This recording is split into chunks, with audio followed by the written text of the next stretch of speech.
Je suis tellement déçu que je sais même pas quoi dire. Le seul match sur lequel je comptais pour me réhyper un peu par rapport à cette compétition-là, même ce match-là m'a un peu endormi. 4-0 pour le Paris Saint-Germain face à l'Atlético de Madrid. Moi qui m'attendais à ce qu'il y ait une vraie confrontation, ils ne les ont même pas laissé le temps. Ils ont vraiment pas voulu rigoler avec eux. Regardez vous-même les statistiques s'il vous plaît. Ça c'était à la mi-temps. Étouffement total de l'Atlético de Madrid. Le Paris Saint-Germain les dominait avec ballon et même sans ballon. 2-0 en première mi-temps. Premier but marqué par Fabien Ruiz. Magnifique but en plus de ça. Sur une magnifique action du Paris Saint-Germain. Kvaratskhelia, Désiré Doué, Fabien Ruiz devant la surface. Il t'allume les cages. Et le pire c'est qu'il n'a même pas tiré fort. Il a juste placé le ballon tellement c'était facile pour lui. Deuxième but marqué par Vitinha sur un magnifique déplacement de Gonzalo Ramos. La défense de l'Atlético de Madrid, malgré qu'ils sont là à jouer bas, ils sont quand même fait trouer sur cette action-là. Ils étaient là complètement spectateurs. Vitinha est rentré, il a marqué son but. Même le petit Mayolu qui est rentré, dites-vous que le gars, il est rentré même pas 10 minutes après, il a claqué son but. Franchement, c'était pas sérieux. L'Atlético de Madrid, on comptait sur vous un peu. Et comme si 3-0, c'était pas déjà assez comme déception, il y a Kangili qui vient marquer son penalty. Voilà. 4-0 les amis pour un début de compétition. Là, le Paris Saint-Germain, je pense que même cette saison-là, va falloir s'en méfier. L'équipe est tellement bien structurée, bien équilibrée. En fait, là, ils ont même pas besoin de recruter. Hein, parce que depuis le début du mercato, c'est bien calme là-bas, mais ils en ont pas besoin.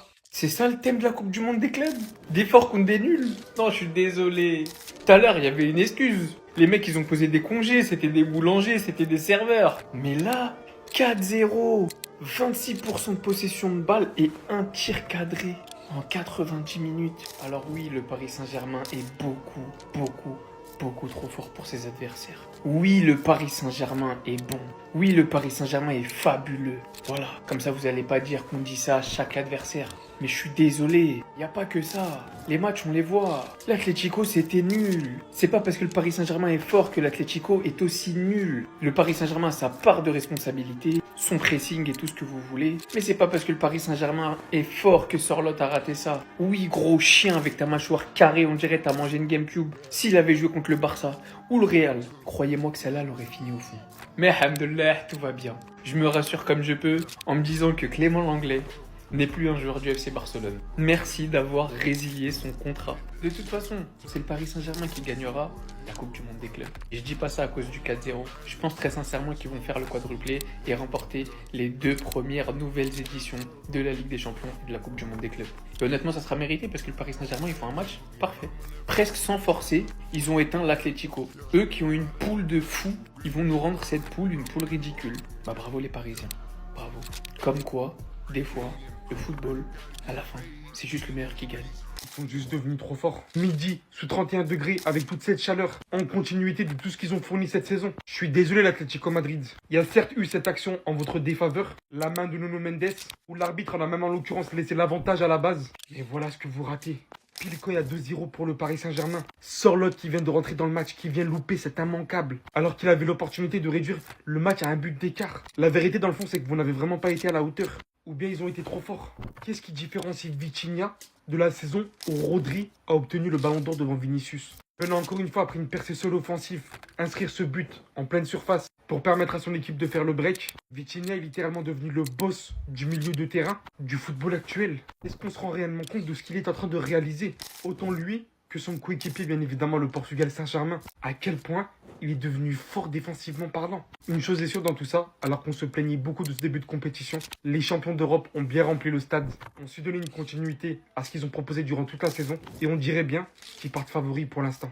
Toujours avec le même jeu, toujours avec le même pressing, avec la même possession, avec la même envie de réussir, malgré toute une saison où ils se sont déchaînés. Why does the FIFA Club World Cup feel like a glorified friendly? This is what happens when Lionel Messi leaves your team. Hey, Paris Saint-Germain are unstoppable right now. They are on top of the world. How are you telling me in their first game, the opener of the Club World Cup, Paris Saint-Germain win 4-0 in group stages to Atletico Madrid? Fabian Ruiz, beautiful goal. Vitinha, beautiful goal. Mayulu, beautiful goal. And even a penalty at the end to make it 4-0. What a game of football. Vitinha is probably the best midfielder in the world and deserves a Ballon d'Or shout. I'm just going to say it right here as well. Lenglet, Barcelona fans are happy he's gone because a double yellow card, 2 yellow cards in one game. It looks like he doesn't even want to play football anymore. I mean, the third goal for Paris Saint-Germain, it looked like Atletico Madrid giving up.